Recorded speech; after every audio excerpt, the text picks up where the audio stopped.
everybody. It's Dirty Thursday, brought to you by River City Speedway.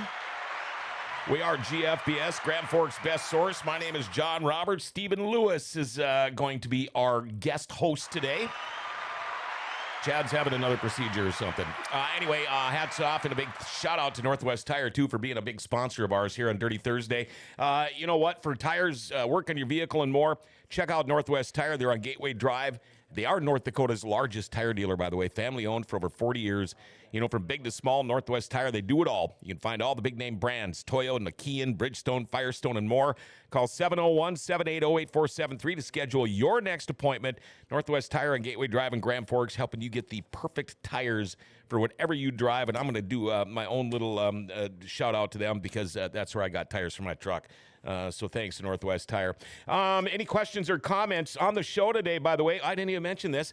The driver of the Wissota Street Stock, 27P Tucker Pederson, the late model number 2, Cole Babcock. They are in the studio today, too. And, of course, along with Stephen Lewis. And, again, our phone number, 701-213-0863 if you want to give us a call or send a comment or anything. Feel free to text or call. Here we go. Let's do it before we get the show going. Time for our daily segment called Jokes My Neighbor Tells Me. Here we go. Jokes My Neighbor Tells Me. You know, I hate it when people say, well, he's a nice person once you get to know him. Well, why don't they just say, well, he's really a dickhead, but you get used to it, you know? I like that one. Anyway, I'm going to start over here to my right. Steven, how are you, man? How's it going? Oh, wait. Now try it. Okay, how's it going? Hey, good. You know, people that don't know you, they hear your name all the time, especially if they listen to this show.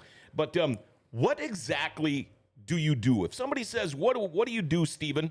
What do you tell them? Because in a pinch, you're the guy that can come up with... I mean, here's a great example. We had Shane Edgington on a couple of weeks ago after winning the sites.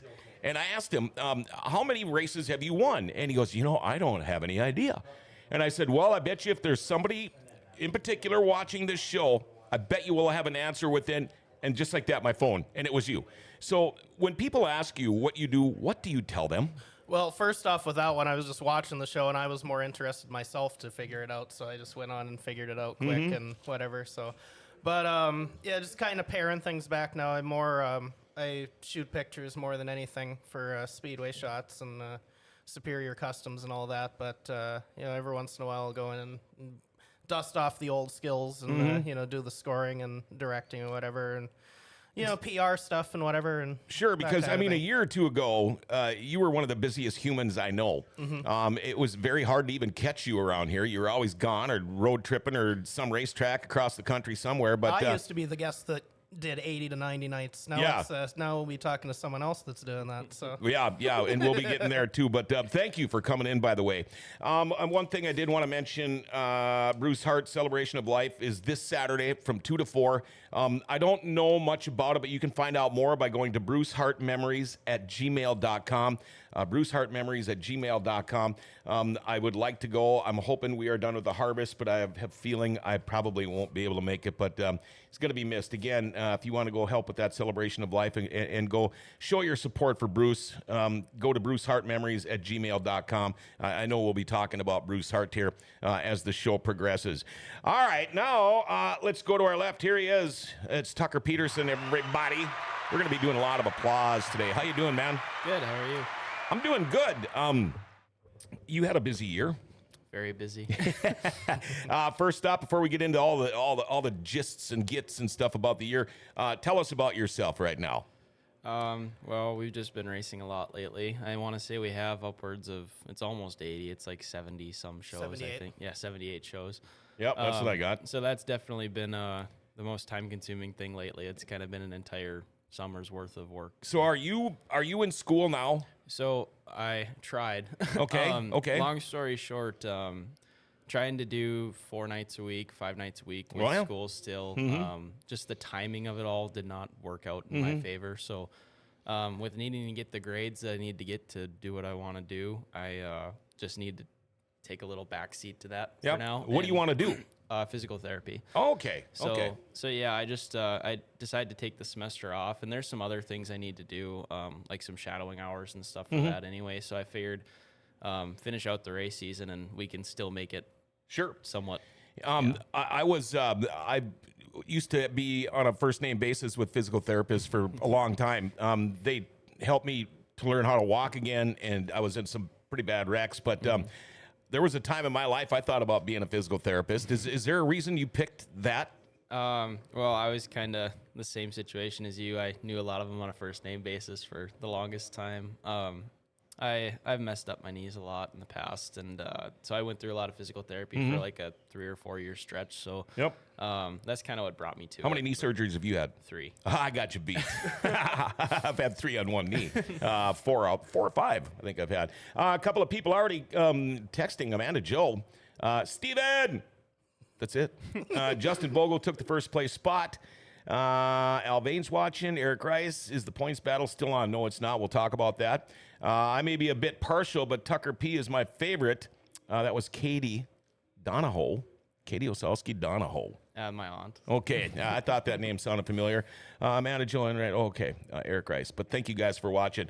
Okay, so would you just take a semester off, or how'd that work? Basically, yeah. Okay. I just had to apply for like a leave for 1 semester, and then I'm planning on going back. Right, it would be, I think, right after Christmas. Okay, so when you apply for the leave, do you tell them that's because I'm a race car driver, or do you lie and say, well, I got something going on?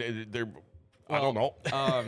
Honestly, I don't really know if they care too much as long as you tell them you're coming back. Sure. It's probably more for the financial. Oh yeah, they want their financial aid money aspect, but yeah, I was just honest with them, and I told them the situation and that I was gonna still try to make the most of it school-wise with doing the shadowing hours and stuff. And I'm just like, it's just the situation we're in right now. We're doing this once, and school I can always go back to. So I just So I'm hoping I'm not jumping the gun here on this, but are you still dating the same girl? Yes. Okay, and the reason I asked is because her dad works here, and I saw him when I was at Devil's Lake. He was down in Victory Lane, and I'm like, now what the heck does he got going on with him that he's down there?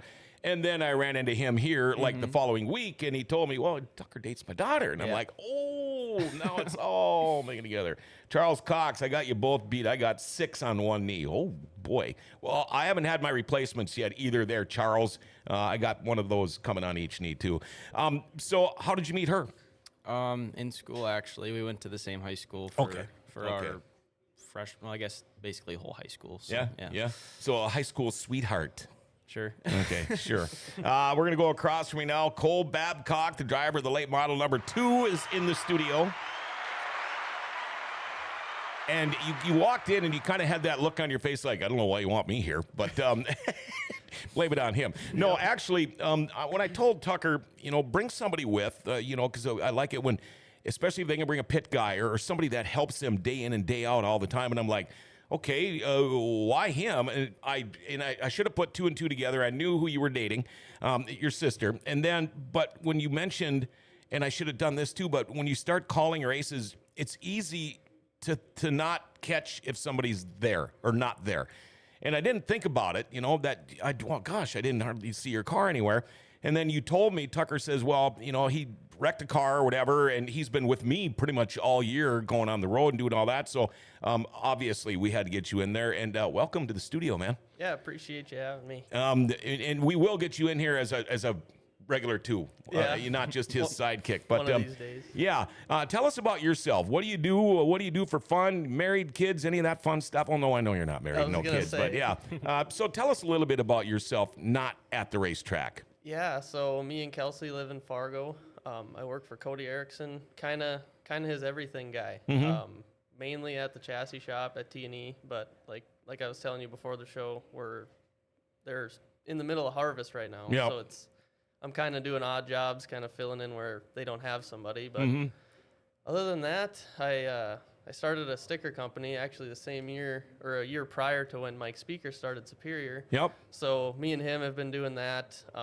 And then just recently we got a sheet metal brake, starting to do bodies stuff and some light fabrication. And that's kind of all it is. And Kelsey will tell you the same thing. I up at whatever 7:38, and she hardly ever sees me till about 10 o'clock. Yep. So I do got to ask you the glasses. Yep. I'm all about glasses and Crocs, but where did you get those? Those are badass, dude. So I actually got these ones in Jamestown. Yeah. And I fought my mom on this, and I'm sure she'll tell you too. But they wanted me to have contacts so bad, and racing, the dust gets in your helmet so bad. So I tried those for 1 week and I couldn't do it. And I was like, whatever, I'll never see. And then one night in Fergus, the line there, it's a beautiful facility. It's just kind of hard to see with the billboards. And the one night, Dad's like, you were running like half a lane off of where you should have been. And I was like, yeah, okay. I was just running the race. And he's like, you need to wear your dang glasses.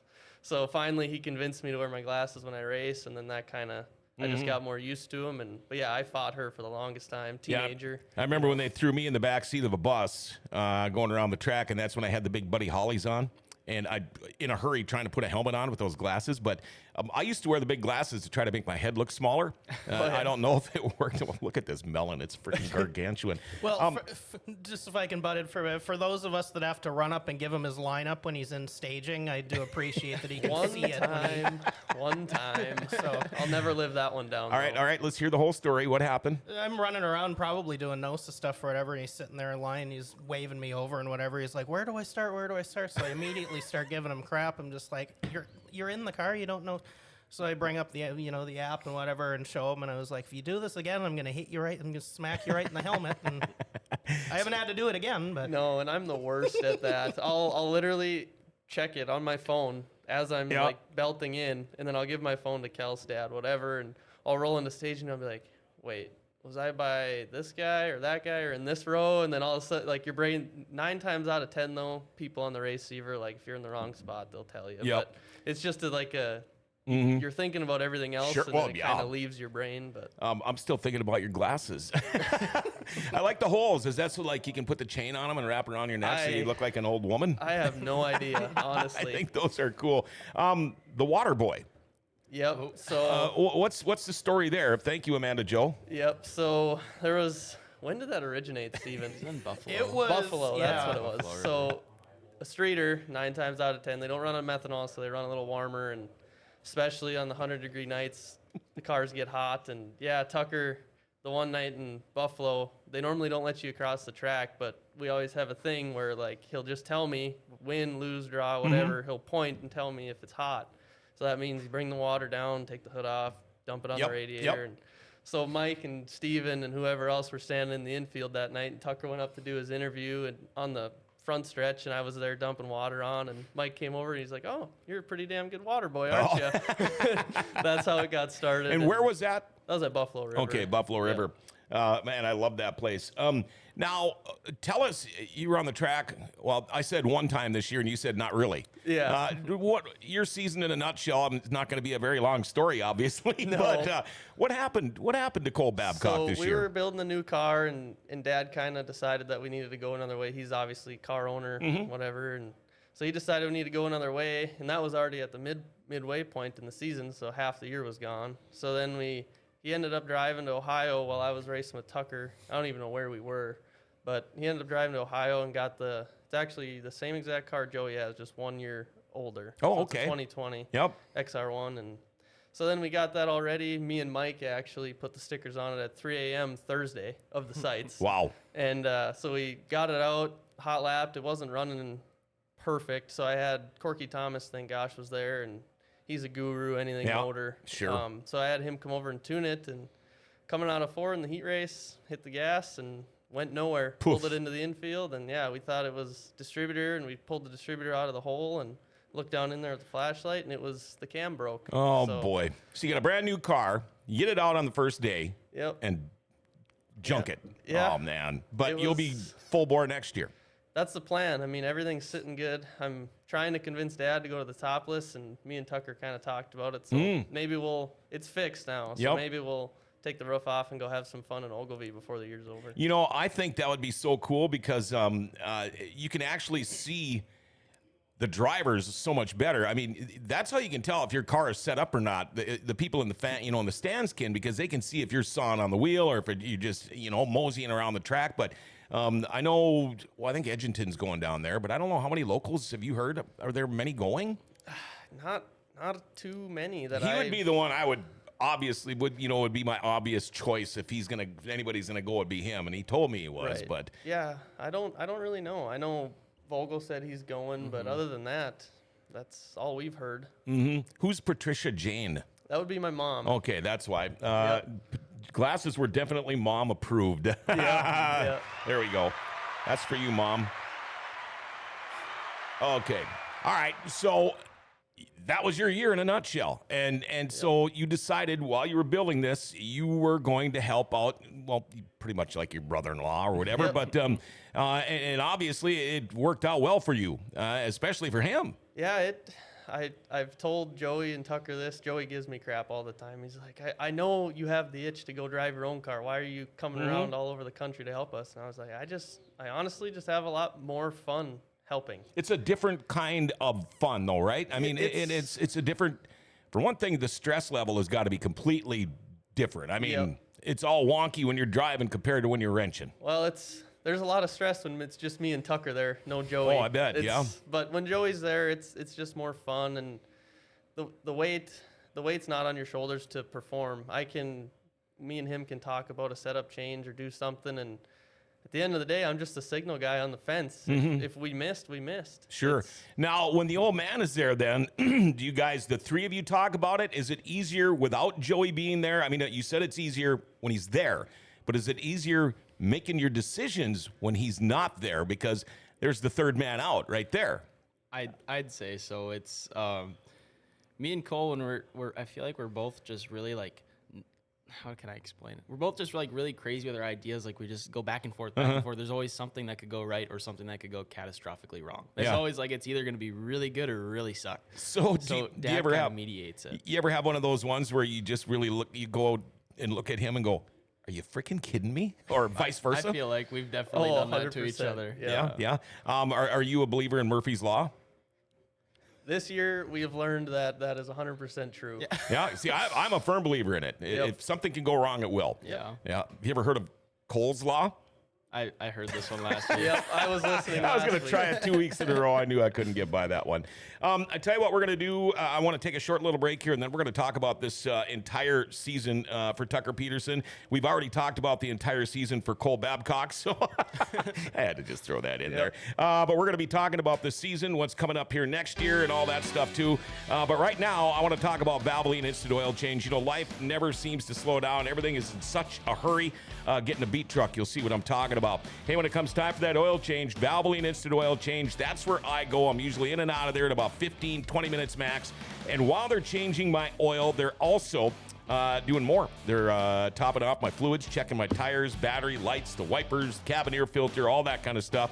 If you got a fleet, you're going to get a discount. If you're in the military, they're going to give you a discount. They can text and email invoices and coupons. And here's a really cool thing. You mentioned Grand Forks Best Source. They'll knock $10 off your oil change. Monday through Saturday, they are open. No appointment needed. Pickup and delivery is available in Grand Forks, too. Pretty cool. Valvoline Instant Oil Change for complete oil change and more. 3325 South 38th Street, or call 701-780-8462. You got to tell them Grand Forks Best Source sent you. They'll take $10 off your oil change. Stephen Lewis, our guest host today on a Dirty Thursday, brought to you by River City Speedway, along with Wissota Street Stock driver, the 27P, Tucker Pederson.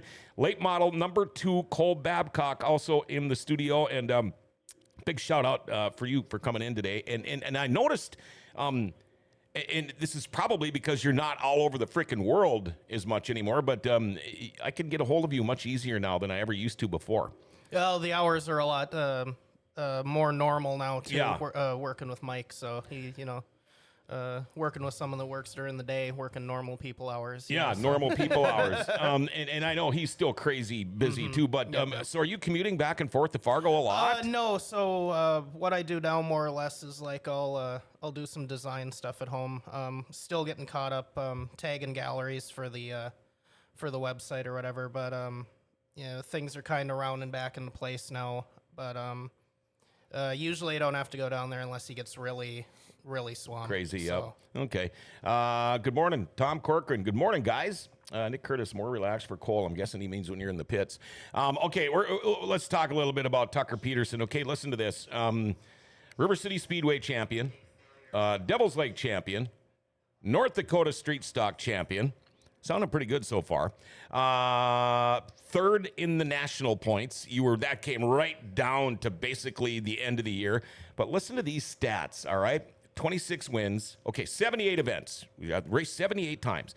26 wins, 57 top fives, 65 top tens.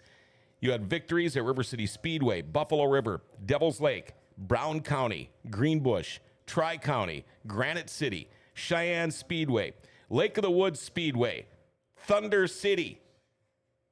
Where the hell didn't you win? How many tracks do we even go to this year? It had to have been That'd be a like good Steven question. I think it ended up being 18. I think it was 18 last whatever. week. So I haven't been to 18 racetracks in my entire life. Now, were any of these like just hidden gems for you? Like, wow, why didn't we discover this racetrack 3 years ago? honestly, I wish a lot of I've found a lot of new favorite tracks and just stuff like that this year that if we weren't running for this national deal, we'll never have seen them, and we honestly probably will never see them again, unfortunately, just because of how far away everything is. But yeah, I don't know. It's definitely been fun. There's some hidden gems out there that I've never even heard of until this year. Right, and it was pretty obvious to me that's why you were doing this, but because nobody in their right mind is going to travel that much to street stock, because, I mean, you make a 6, 7, 8 hour trip to go win how much? You know, there's more to it than that. Okay, yeah, it was great. We won. I mean, I came out $600 short, but we won, you know, by the time your expenses are done and stuff. But what was the pressure like? Because I'm sure you heard it all year long. Once it got out with about a month and a half left in the season, and Tucker's up there in the top, whatever, and I'm sure that's all you heard. Yeah, it was probably one of the most intense summers I've had racing for sure. I'm sure Cole can back that with me. It's, I don't know, the pressure is unlike any other, especially when like the majority of the season I was running second, and you know, in reality it's 1 or 2 wins behind the lead. Like you could have the lead the whole time, but that was definitely intense for me. Like every weekend it's just really hard competing with those guys when you have to get, say, 3 wins a weekend, whatever, something like that, and they're getting 3 too. How do you gain? Yeah, You know what I mean? who ended up winning it? Justin Vogel did. Okay, Justin Vogel, and then second place. Braden Brower. Yeah, and he was leading the points most of the year. Yeah. And now, where is Brower from? Oh gosh, it's near the cities, I think. I think it's Eota, Minnesota. Oh, it's sure. actually closer to Rochester. Oh, is it? Okay. Yeah. Now, he was up here quite a bit Yeah, he towards came the end up of the here year. a few times, and was that because he knew you and wanted to see let's see what the second place guy in the points are like, or come up here for different competition? Because I thought it was really cool, because a lot of the times you don't see that. And I could name race car drivers that were running for national points, and they couldn't win here, so they went to a different track weekly and ended up winning the national points thing. Yeah. But I thought that was pretty cool, because most of the time, if we're talking about a local, which, by the way, the Grand Forks guys around here, our regulars at River Cities did a fantastic job in all classes, but it's always, well, where does that guy race? You never heard of him before. I've never seen him race. How good is he? But that was pretty cool that he came up here. And what did you think the first time he was here? Did you know him before? Actually, I mean, no, I don't think. We had raced probably a couple times against each other, but until the whole national points thing, you know, the names, you don't really, it's just kind of whatever. He didn't come up to you and introduce himself as oh, by the way, I'm the guy in first place right now. Well, of course, I already knew at that point. Yeah. But, yeah, it just brings another level of competition, that wanting to win, you know, those head-to-head battles are probably some of the most important throughout the national points. So I'm sure him coming up here maybe had that in mind, maybe just wanted to try new track. I don't know, whatever his reasoning was. But every time it was definitely fun, and there were sometimes I didn't come out on top, and sometimes I did. Yeah, and it's just that much more intense. And, you know, it's about putting on a show, too, and definitely when the fans find out, because, I mean, I made sure I announced that a lot, that, look, folks, you don't know how good you got it right now. You got the number 1 and 2 guy in the national points running against each other. That's pretty damn cool. Trey has had a blast running with them, too, all summer long. Chuck Taylor Jr., thanks, buddy. You're watching from Tulsa, Oklahoma. Dave Rosendahl, these 2 cats did a great job. They make a hell of a team. Heather McDonald, good morning, all. Hey, Steven's on. Matt, miss working on Cole's late model this year, but had fun watching Tucker chase points. Heather, I figured out we have 10 drivers in the area that are in the top 10 on national points. That tells you something about the race car drivers and the race tracks up here, because you got to have a good track to be able to be a good race car driver. But now, did the pressure get to you at all? Oh yeah. I mean, you're young. You've never been. I mean, let's face it. You were pretty much in the street stock spotlight this year. Yeah. And never being in that position before or that situation. Did you take advice from like your old man or anybody, or was there anybody you could go pick their brain, or how did that work for you, and how do you handle that pressure? Honestly, for me, it was really just going on the day to day. In years past, I've never been used to, racing as much as we had alone, like having the success we had this year and stuff. It was always kind of the backseat to Dad or Kelsey or whatever the situation was. So yeah, this year was definitely kind of it was really fun, and to have as much success as we did was really just great all the way around. And the attention you get with that, some positive, some negative attention. Yep. Oh, yeah. You're always going to have your lovers and your haters. So, absolutely. it's just one of those things that you just have to ride it out and try ignore the negative comments you see out there. Yeah. How many times have we seen local guys get booed just because they're good? Yeah. Because they exactly. win all the time. Yeah. And now did this for me, watching you throughout the years, to me, and please correct me if I'm wrong, but I kind of thought this was a turning point as far as I'm concerned watching you. Was it last year, I think, when you guys brought your car to get scaled over at Dustin's That shop? was actually a few years ago now. Okay. It was what I thought really did it was last year we switched over to Factory 43 for our shock program and everything. And I ended up with 12 wins or 13, something like that. And that was kind of my breakout year, I felt, was last year with all of that. But, so we just kind of tried to carry on from that this year. That's kind of what gave us the thought of maybe running for this national deal, is because we won like 50% of the races we started last year. So we're like, well, if we run more, then that's not going to be a bad situation. So more text here. And Eric, we'll ask that question here shortly. Eric Rice, Formula One Red Bull. That's what we're talking about. Joey Pederson can't say enough about Cole and his commitment to not only Tucker's program, but also the 7P and the 93 this year. Also, others that helped, Cody Noriakis, Eli Shapansky. They handled the pressure of national points well and kept it fun. Nick Tucker's been fun to watch all season. Proud of how he ran this year. Pretty cool. I try to get your dad on the show. Always has a reason not to come on, but it's funny how he can watch the show. Yeah. I get it. That's okay. I wonder, is he in a truck today? Tonight. Okay. That's the night shift. Yeah. Tonight, Okay. Speaking for Joey, there's nothing wrong with being the behind the scenes guy. I like to, drop in myself when I'm at home too. So. Oh, absolutely. Yeah. True dat. Okay, everybody's asking the question. I was down here on my list. Have you accomplished everything? I mean, granted, it'd be nice to get a national championship. Have you accomplished everything you want in a street stock? How many years have you been doing this street stock thing now? I think 7 now. Yeah, Okay. 7 years. And are you getting to the point where it's like you're ready for another type of car?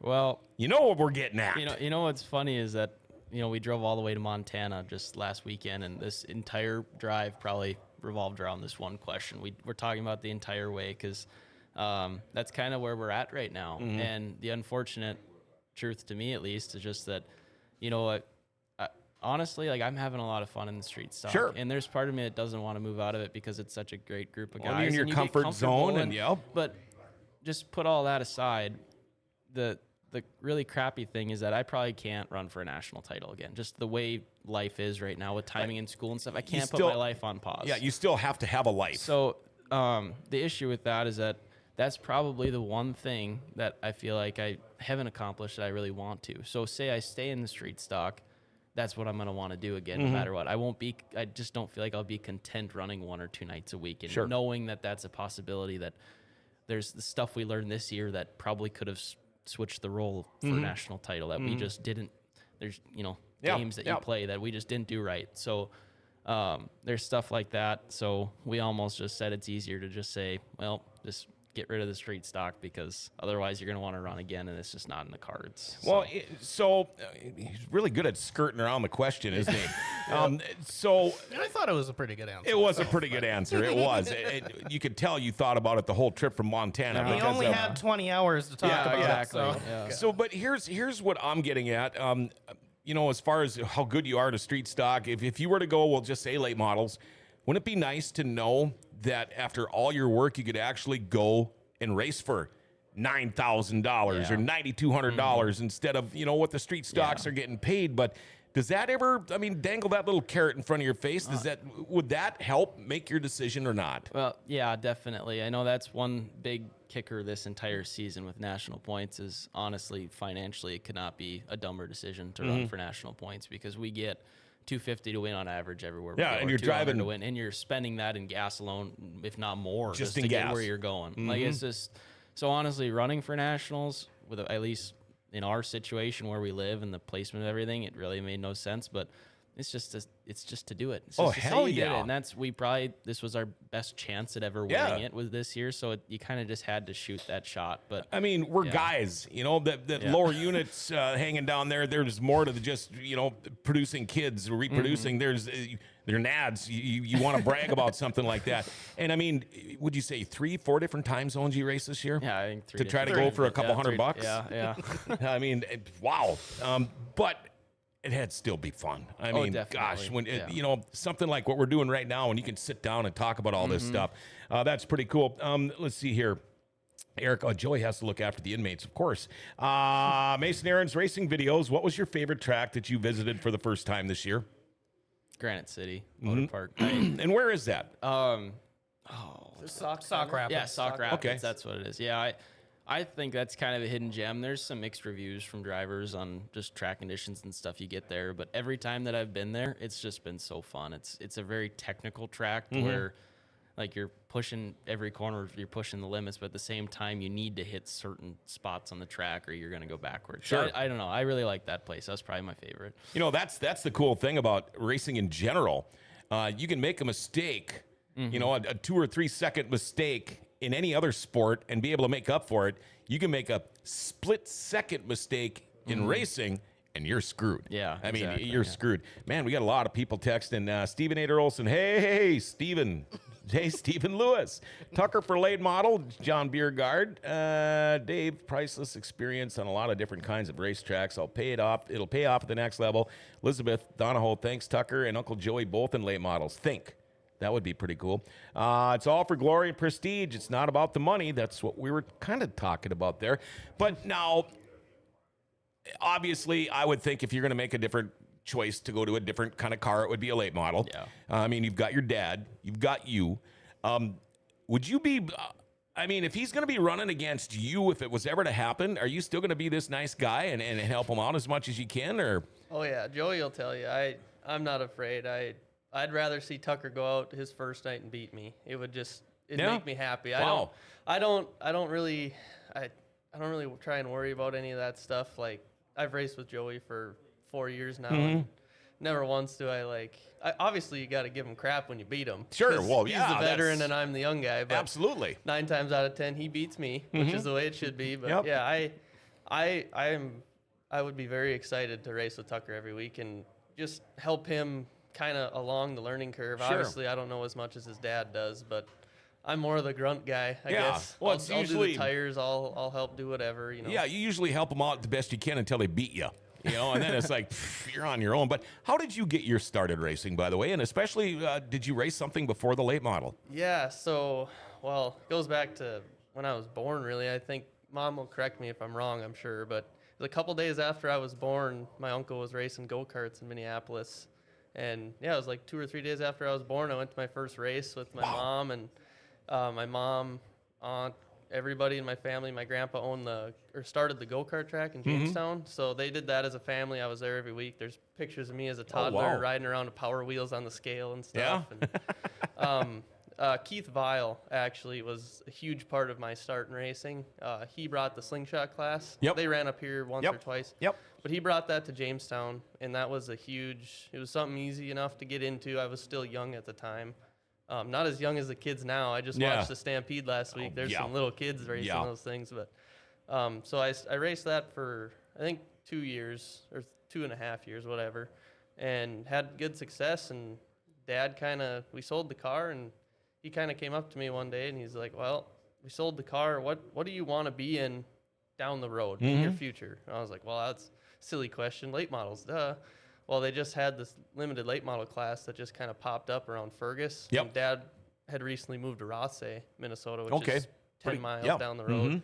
And so we got a limited, and I raced that for 2 seasons, I think. And we kind of had enough of it at that time. It was starting up, so there was just carnage every week, and we weren't running up front. And we could tell that we just needed to sell everything, kind of upgrade our equipment, and just go full Wissota. Even if we struggle for a year or two, just go right to, go race with all the veterans and just learn. That's the best way to learn, kind of throw yourself to the wolves. So but that's what you have to do. Yep. So we bought I don't even remember, but yeah, it was a Pierce car. It was our first car, and we ran that for a season. Then we sold that and got a Masterbuilt, and then I actually rolled that one last year. And then Dad kept it for a limited for another guy to drive, and then we got this XR1. So yeah, that was one of the conversations that I was having with Tucker on our way home from Montana. Was I understand why it's so hard, because when I sold that Slingshot, I didn't want to. Like, it's your first car. It's just like your first everything. You know? And it's I like your told him, first real love. Yeah.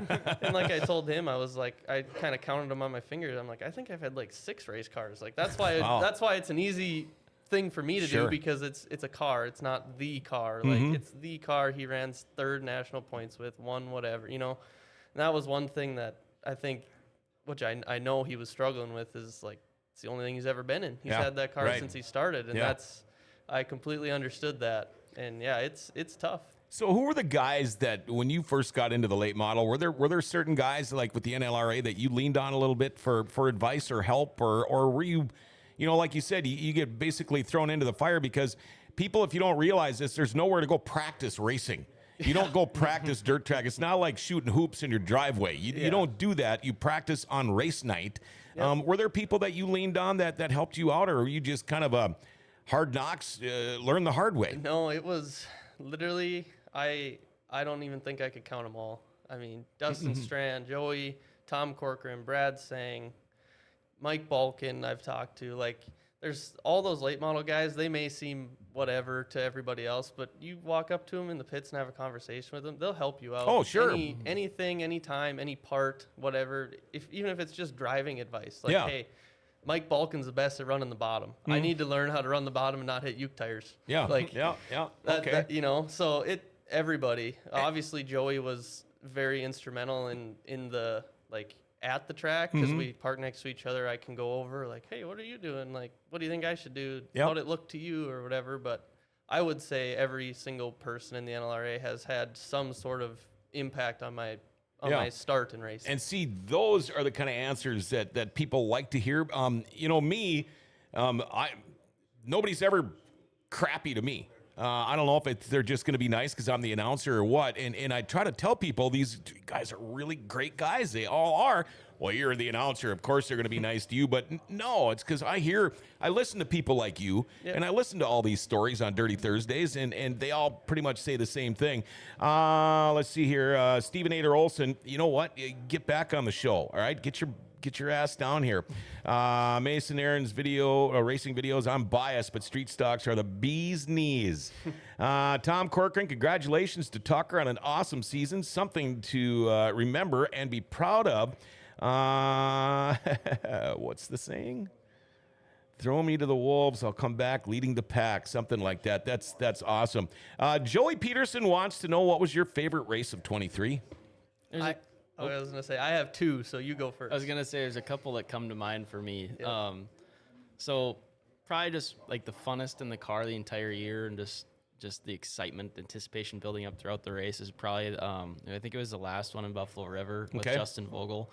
And we were just throwing sliders just hand in hand each corner. And the thing is you see that a lot in a sprint car or late model. Oh, yeah. We're 3,200 pound street stock. That's a lot of weight to be swinging through the corners. And the thing is to know and trust each other, that the one's going to check up, drive back under. Like, that's what true racing is. And oh, that was fun. So absolutely. That's probably number 1. And then number 2 is less maybe so much the race, but just the excitement that came along with it was Devil's Lake, I think, that last weekend. And Braden had come up there, and it was head-to-head. The points battle was tight at that time, and we're 1 and 2 in points, and we're duking it out, whatever. And just, Cole's probably the one that just makes me this race stands out in my mind is just because the excitement with him doing signals. Oh, Just it makes God. me laugh thinking back at. Like I wish I could just see it all from a third person point of view. Because I kid you not, you know, there was some stuff going on with me and Braden, and we had gotten together. He had kind of gone into me, whatever, and there was a whole bunch of stuff that happened. But it's just crossing the checkered flag at the end. Braden had pulled off, whatever had happened. And to see Cole, I just glanced, and he's jumping and wailing his like a little, you know, like a little kid that just won the lottery, just wailing his arm, Yeah. just, And you know, it felt like it too. yeah, just the excitement. Like it felt like you just won $100,000. Yeah. But in reality, it's just another street stock check, whatever. is. But it's just the excitement that came along with that, Yeah. and the anticipation of like, oh, this is what we wanted all week. That was probably like one of the best moments of the whole season, is just seeing that and You know, feeling that. I don't know what's funner for me right now, to watch the look on your face telling the story, or to watch the look on your face listening to him tell the story, because you're almost reliving it right now, Yeah, exactly. just explaining that. That's pretty cool. John Beer Speedway really has a hell of a family. River City Speedway, that was. Mike Speaker, that was an incredible race at Buffalo River. Do you get along with that guy that you were racing against, With the Justin. Brower?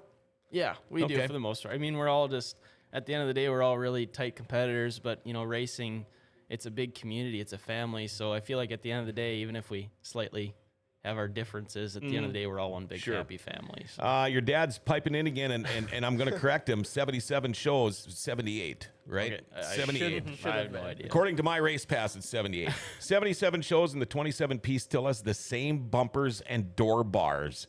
As an owner, I would bet a lot of money that is not possible for street driver pushing hard for wins. Damn impressive to me. That is damn impressive to anybody that knows anything about dirt track racing.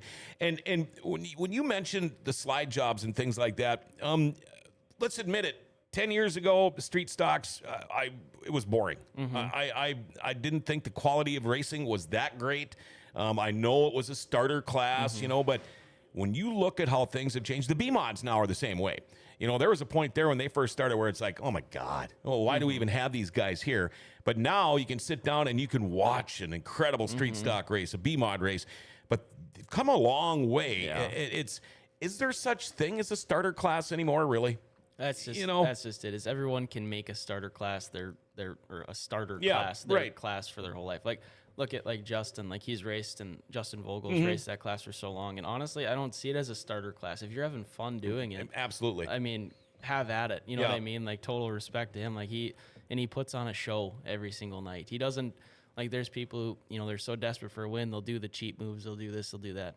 He doesn't do that. He puts on a show, and I don't know. It's just, it's stuff like that. Like, I have total respect for him. It's been fun Yeah. racing against him all season long. And So are you guys to the point in your career now, do you get this where it is about putting on the show?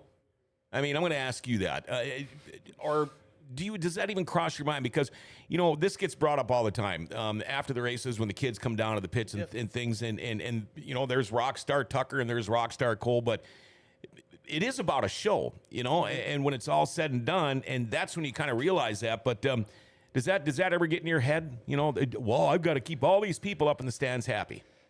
Not so much during the night, as far as like meeting fans and kids or whatever. Yes, that's in your mind the whole night. If a kid walks up to you, no matter when it is, you could be just getting in the race car. You're Yep. gonna sign the driver card. Drop You're gonna- everything. Yes, because that's what keeps this River City's running. Devil's Lake running. This is the kids. Yeah, and that was you at one Right. time. And I used to have a binder 6 Oh, yeah. inches thick full of those things. And yeah, but not during the race night, but after the race, especially if it was a really good feature. And even if I wasn't in the race, it's like I was 12th, but the race for the lead was awesome. Like, I'll go back and watch and like be very happy with the product Yep, that sure. that the late models put on. But I would say during the night, almost none. But Yeah. afterwards, for sure, I do. When you think get a about chance that. to look at everything that's going on, that is cool. Let's see. Congratulations, Tucker. Great season, great driver. I agree with Mason. Street stocks are the bee's knees. That's Amanda Joe. Lindsay Hansen says Mississippi Thunder just announced another E-mod starter class. It's like E-mod. like a Midwest mod. Okay. It's an economy. Oh, mod. economy. We were thinking maybe Dave Rosendahl thought it stood for electric. E-mod. Oh, It boy. might. It's that day and age. I It might. know. I have such a hard time with electric cars. I think if they ever start running electric cars on dirt, I might have to stop going. I don't know. I would agree. I don't I get agree. it. They're faster and all that kind of stuff. But Aubrey has started plastering a wall in her bedroom of hero cards. Mom's a little pissed about that. Hopefully the I got stage yelled doesn't at when I last was long. little for putting the little push pins in the wall. Oh, yeah. All in the drywall. Yeah. Oh God, Oh, look we my got a butt few in chewed. here. Yeah, I There's a got my lot of butt tacks. chewed numerous times for that. Sometimes the worst is if you start taping them up. then you peel peel the the tape tape off. Or rip the Yeah, especially when you use gaffer's tape like we All right, I do won't put holes in the around wall here. anymore. Rip. Yeah, you just took a quarter of the inch of sheetrock right out of there. Cole is a rock star, works his tail off. Can't wait to see him back out there next year. That's from Lindsay. Dave, electric won't work on dirt, but completely electric pavement isn't far away. They're already doing that. They're running Formula cars on pavement or whatever they want to call them, a Formula Indy car type looking thing. But now, are you going to go with the street stock next year? Is it a done deal yet? This is part of our Montana talk. Yeah. Or should we just not talk about that anymore and leave and make it a surprise? No, we can make it official. I think that we're gonna go to a late model next year. Wow. I kind of wasn't expecting the actual. I wasn't announcement expecting today. that at all. No. This So- is like, I feel like I'm on the Inquirer right now. There's no better time though. Well, yeah, I Everybody's mean, it's- watching, you know. yeah. And we have got a lot of people watching this show today, too. Dave Rosendahl, amen. I think that is awesome news. It's logical to me. Yeah. It's the next step. I know your old man still got some time left in him, too. I mean, the guy can steel wheel a race car. It's obvious. I think it's going to be awesome seeing you two on the track together. I did want to ask you this. How old are you now? 19. So you win all those races, and you can't even go have fun when you're done in the pits or anything. So everybody else is having a blast, having a cold one, and you're drinking your Diet Coke, or how does that work? Yeah, pretty much. Yeah, it's. I've learned that racing this year, like that, it sucks to say, but you can't celebrate. Mm-hmm. Like you could, like for instance, Tucker was racing Thursday, Friday, Saturday, Sunday. Yeah. You win Thursday, and it could be huge. It could be, okay, now we're only a win out of the lead. Yeah. Load up and go home. Got to do it again tomorrow. There's Yeah. no time to sit there until 2 in the morning. There's work Like, tomorrow. We have to, I it's felt like so something- bad for him. Like we'd have such a great night. Like he'd come 20th to the win or something, or go to the back and win, and we'd have to load up and go home. Yeah. Because we got to go do it again tomorrow. And if he went to the back, 9 times out of 10 there was damage. So Yeah. we got to go Sure, work on sure. it. And that's just it. And you have to go do the same thing the next day. That's the expectation. Mm-hmm. So there really was like at least those early on in the year, like whatever wins, like early on in the week, it's just the grind. Like, Yeah. yep, we got it. Go on to tomorrow. Like there really isn't much. I Yep. feel like not much celebration when you had the pressure that we Mm. were under to try perform, and or at least maybe that's me. Just was- not letting myself have as much fun. But Yeah, it was pretty much hugs and high fives, and then load up and go home. Yeah, I suppose. Let's see. Patricia Jane. Amanda Joe. Breaking news on GFBS today. Patricia Jane, congrats to Tucker and crew. Can't thank the Pederson family enough for taking my 2-star under their wing. They're one of the best families I've ever met. I forgot the star part. John Biergard, hell yeah. Mic drop. My Tucker Pederson. I mean, he would be celebrating. Let me know when you guys need me to celebrate for you guys. I got it handled. That's Lindsay. And Mason also can't celebrate when you get towed out of victory in Lisbon. Oh God. What are we talking about there? it's actually happened to us probably 3 times this year. I don't know what it is with us, but we keep breaking upper ball joints. Like I don't know. It's been stupid all year long, but we've been having a lot of issues with that. So we've basically come to the conclusion we have to just swap ball joints every 8 to 10 nights because we'd bust them every 8 to 10 nights. And we won 2 or 3 races this year with left front ball joints broke. So that's Wow. what he's talking about. We had to get towed out of Victory Lane. I think it was the same thing in River Cities once or twice. I think and- it was twice in Grand Forks and once in Lisbon. So just bad luck, but I mean, Wouldn't it be still better worked to out. have a left ball joint go than the right one, though, or not? I had a right one go, and that sent me off the top of I the was going to track, say, so yeah, you might go for a little ride there. Was that Outlaw Night?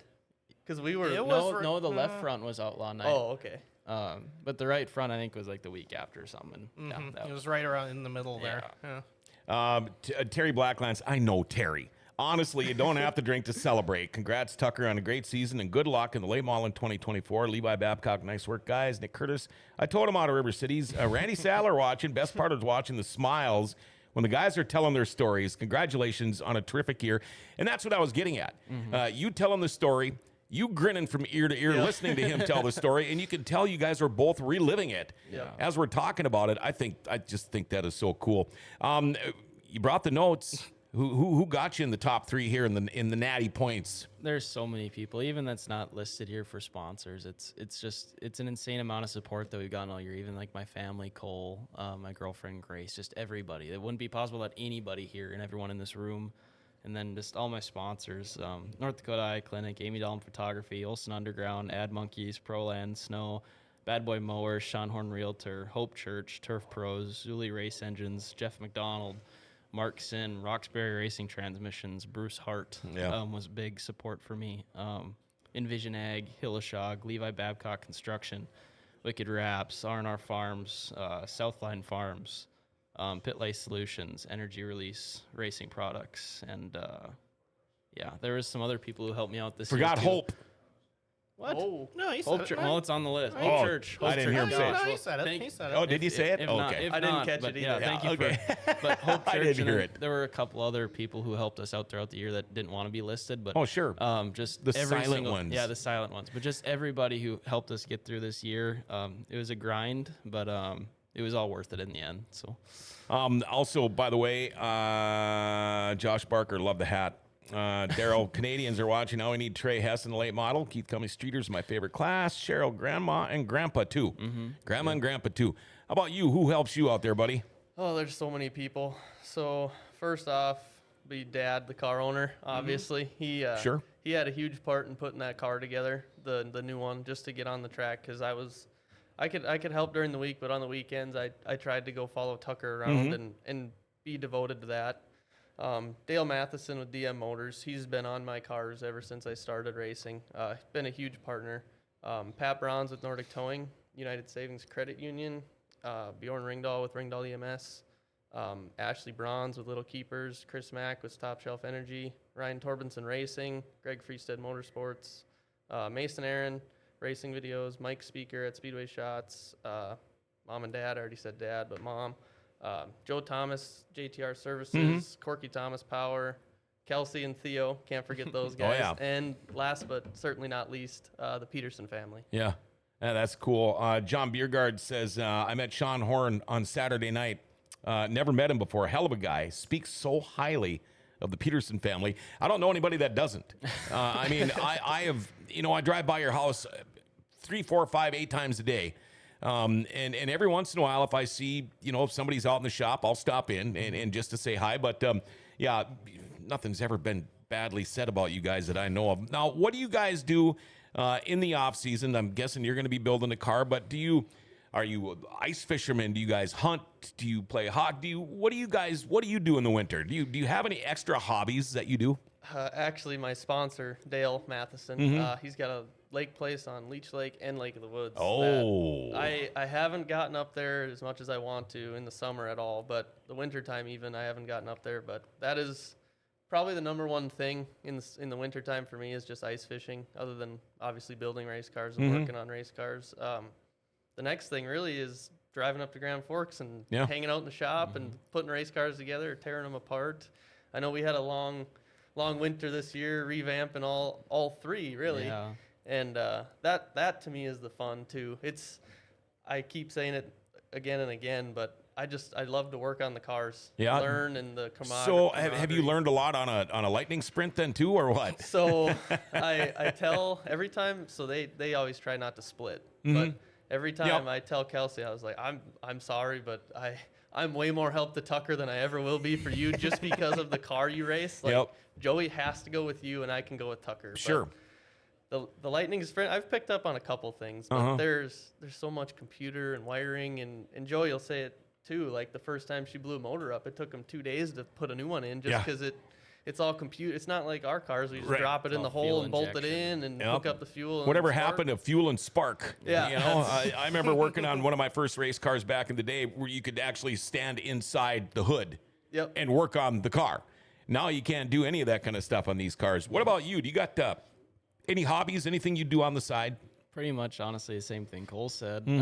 Just I don't know. Me and Dad usually go hunting every year. Ice fishing. We usually try go on a trip up to Lake of the Woods Yep. once a year. Go to hockey games. Work on the car. Just that normal stuff. I feel like most racers probably have very similar off seasons. Yeah. More than people think. I did forget We all have UND very games. similar. Yeah, Yep. we all have go to very those. similar interests. Yeah, well, I know I always try to get the race car guys in the show here to come out catfishing with me, but it's like impossible to do with a race car driver because they're so dang busy all summer long. Oh, okay. My wife is texting me from Rome. How about that? Let's see, Heather, we can drop an LS with a direct injection in a day. Come on, Joey. Yeah, that's right. I mean, a sprint car, you watch these guys change a motor in 20 minutes, but these lightning sprints, yeah, you put the motorcycle stuff in there and it's all whacked out. Anything you want to add?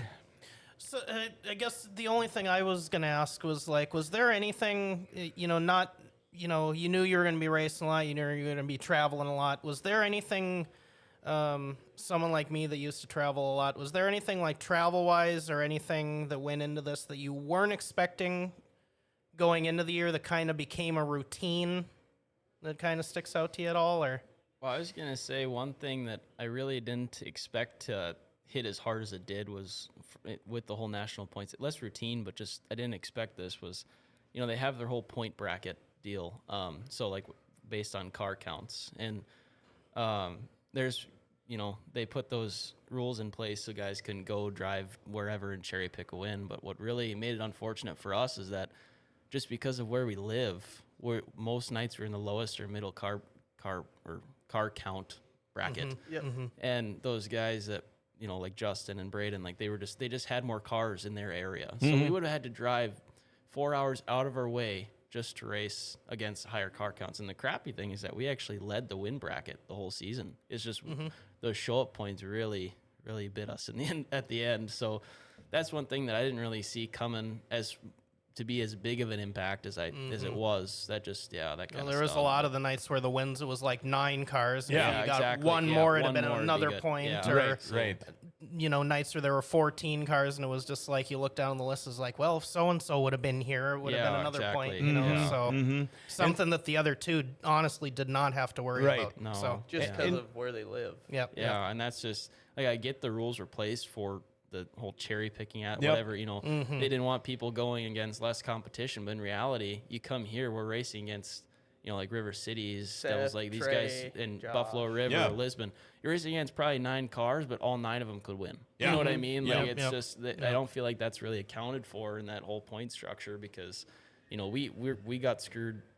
Not screwed, but we took the loss of the championship because of that. It really- you know what I mean? yeah. That's what took a toll on our season in terms of that goal. Right, So, and you really can't say you're cherry picking. You hit every track in the frickin' Well, and that's it, Midwest, and that's it. you didn't even know anything about them. we're just racing what's closest to us. Yeah. Like we're not going to drive another 5 hours for another 2 cars. I think the word cherry pick flies out the window when you enter your first time or second time zone of the year, let alone the third one. Yeah. So, Yeah. but Well, yeah.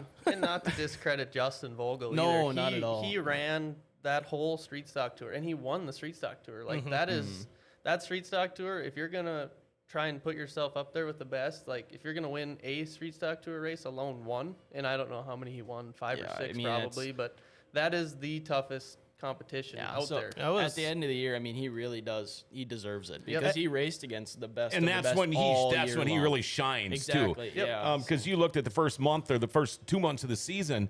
I don't think he was even up there anywhere, was he? In points? He didn't have enough shows because he raced 2 or 3 nights a Right. week with He the tour. basically did like what Ricky did a couple Yeah, years ago. exactly, August, yeah. he turned it on and Yeah. he didn't lose again. Yeah. Yep. Yeah. So Yep. it was And just the one end of of those the year deals. is always his best time. And the end of the year specials, he's a threat to win just about every single one of them. Yep, absolutely. Okay, one of the Canadians, Daryl, whose late model did Tucker purchase, or is it a brand new unit, or have you even got a car yet? I'm guessing with the look on your face, you probably. Oh, you guys, look at you guys. I don't know. Or are we just going to keep our mouth I lips closed? I say we keep that one secret. Yeah, I would. We'll keep that one Okay, secret. can you Leave that guessing. Okay, will you answer this? Do you have a car yet or not? Or are you going to leave that one out too? We do have a car. Okay, all right. Got a little bit out of them there. How about that? Now we're gonna have to put Oh, some. got a little bit out of him. He's been giving us almost everything here this morning. Now so- we're gonna have to put some cardboard over the windows. Everybody's Yeah, gonna be coming over. Oh, snooping. yeah. Well, I think I'll go over and talk some beat truck hauling with your Yeah. dad. Maybe we'll take a little peek at it. I told Joey, hey, watch for Vogel. He's a sleeper. A sleeper, LOL, Dave. Wow. This is, I think, cool. I know when we were talking, I believe I was talking with Brad, and I talked to, maybe it was Shane. It sounds like there's going to be a couple of new late models coming out next year, which I love to see. There's still so many disgruntled fans with the whole sprint car deal and not having sprint cars every Friday night. It's a business deal. That's the way it goes. But I'm glad to see that the late models, it's almost like they're picking up. Like they're picking up the slack a little bit of not having the sprint cars there. Granted, there's your sprint car people, but then there's people like us. I mean, like I always say, I could watch 3 kids racing each other in tricycles around the driveway, and I'll probably stop and watch. But racing is racing, and I love the late model class. I think you're going to do a great job. It helps when you have had the season and seasons you have had for sponsorship. There's no doubt about that. And it also helps that you guys are good guys. There's certain guys, we're not naming names, but there's some race car drivers out there that right now, I would imagine it'd be pretty tough for them to get sponsorship just because of what you hear. When you hear bad things about guys and you hear bad things about guys all the time, it's not good. It starts to wear on you. When you don't ever hear anything but good things about a guy, it never wears on you. And you guys are in that second class. I mean, we don't ever hear anything bad about any of you guys. Racing is racing, fun to watch it all. That is right, and I can't wait to go watch some ice racing. You guys ever go watch that? Down in Erskine? I've never watched. We should- I would love to. It's a blast. I went for the first time last year, and you park right out on the lake. Yep. And what they do is they have the little FM transmitter like we have at River City. So you just put your car radio on, whatever frequency it is, and then their announcers are sitting in the car, and it's just like Billy Bob and Jim Joe. It's just like, well, you see Frank there. It looks like half that bumper's hanging off the rear end. And it's hilarious. But the racing is incredible. I mean, these guys are front left tire off the ice, like they're on dirt. It's really, really good stuff. And what gets me is there's people riding in the back seat. It's like, who the hell is going to go ride in the back seat of a car like that? Heather says if someone said something bad about Cole or the Pedersons, I'd have a tough time believing it. Genuinely great group of people. Dave, 2024 looks good for local racing. All the tracks. Can't wait. Going to be a blast. I might have to get you to do this more with me. If the hours make more sense than they used to. So. yeah, well, now when I text, you actually reply because I know before you probably just got home 2 hours before I'm texting you, and that just doesn't work out. All right, so thank you for coming in. I am definitely going to swing by your shop. I hope I don't offend you if I do, but and I'm not going to tell anybody what I see. This was a blast actually talking to you. Yep. Because I yell names a lot from up there, but I don't ever get to go down and talk to people unless they're local, and I see them all the time. Yep. I'm glad that I got you off my bucket list and that I got to meet you because you're a hell of a guy. You really are. And Stephen, what more can I say about Stephen Lewis? The guy, you know more about racing than I know about myself. I mean, it's just crazy. I owe you, man. Thanks for coming we're all in. good. Marty thanks for Clava, having some me. people aren't scared to ride in the back. Shut up, Marty. I would be for sure. Especially when you put seatbelts in that Marty Clava put in. He's the one that put this, and I think he found this 5-point harness in a garbage can somewhere. I'm pretty sure of it. Yeah, he thought it was pretty funny though. Recycling. Yeah, recycling. That's it. Mike Speaker, congrats on a great year, fellas. Mike, I'd love to get you back up here on the show too. You have so much to do with racing, and maybe you could bring Stephen Ader. Steven Ader with you. Jeez, we got too many Stevens in Maybe one we room could have here. a photo round table one of these mornings. Or Hey, that would be cool. So that would be really cool. I'd love to do that. Again, thank you, Tucker Pederson, Cole Babcock, and of course our co-host today, Stephen Young, for another great Dirty Thursday brought to you by River City Speedway. Now we're going to change it up a little bit next week. We're going to do one Snurdy Thursday edition coming up next week. We're going to have some great snowmobile racers coming in next week. Then we'll get back to where it's the time of the year now where we will start to get, like you said, photographer day maybe one day, mechanic day. We will do. Got a list of wives going yet? That's what I'm going to just start working on now. Racer wives, girlfriends, mom's day, because that's when the good stories, that's when the real stories come out. That's when you get to see pictures of Dustin Strand in his underwear in a rainstorm, which isn't the most nicest picture I've ever seen, but that's when we get the real answers. Yeah, on those the shows. thing is, it's still stained in my brain, so I know it was a good picture. Oh, and by the way, how do you like the shirt there? Looks great. That's pretty cool, huh? I don't even remember buying it. It just came up to me this year. You know, you owe me money for a sweatshirt, and I'm like, what? And then I thought, okay, now I remember. All right, guys, we're going to wrap this up. Thank you all for coming in again. Yeah, thank you, John. Man, awesome. These guys are great. Thank you again to Cole, Tucker, and Stephen Lewis for coming in today. And thank you to all of the people that took time out to text and watch the show. You know what? The show wouldn't be what it is without all of you people that I've got right here on the phone that are watching this show. Thanks to Rumor Sports Bar and Casino right here in the Grand Cities Mall for bringing you Dirty Thursday. Love BT, Jake, Scotty, the whole crew over there. You know what? Go watch the Minnesota Twins. No, you can't. They're done. But you can watch UND hockey, watch the Minnesota Vikings. You can take buses to the UND games. Got some concerts coming up. Check out their buses there. Got great lunch and dinner specials. $7 express lunch. When we're sitting here doing Dirty Thursday, you can see the people filing in to go get lunch and play a little bingo while you're there. Rumor Sports Bar and Casino in the Grand Cities Mall, another big sponsor. All right, no Forks Sports Highway show tonight. Those guys are out of town doing something else, but make sure you catch the Brew Brothers podcast at 9 o'clock tonight. Have a great day, everybody. I'll be back again tomorrow morning. Remember to like, share, tag, and follow us. Hit that notification bell on your smartphone. You never miss a show. And you know what? If you would like some GFBS merchandise, they got the Dirty Thursday shirts and stuff now. They're pretty badass. Go to gfbsmerch.com. Hey, the Grand Cities are awesome. Grand Forks' best source is giving them an identity again.